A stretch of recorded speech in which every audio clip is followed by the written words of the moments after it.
Leo tukiangalia kuna kitu imeitwa Nyota Fund. Sina hivyo?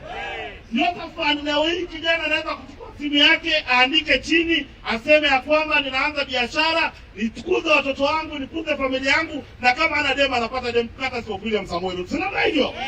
Sina hivyo? Tukiuliza hapo tunajiuliza maswali kwa sema ya kwamba William Samoei Ruto kwa serikali yake kitambo, hii serikali ilipita, ile ya ule rais mwenye alipita, ilikuwa ni serikali ambayo ina inclusivity. Serikali ambayo ilipita ilikuwa ni serikali ya kabila mbili pekee yake.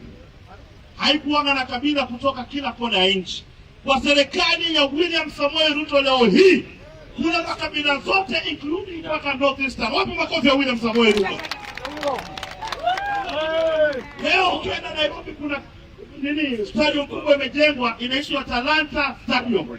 Vijana wetu ambao wako na talanta, wako na maneno ya mpira, na Mohamed hapa ni shahidi wangu kwa sababu yeye yuko kwenye mpira. Atasema ya kwamba Talanta Stadium itakuza vipaji chini ya uongozi ya William Samoei Ruto.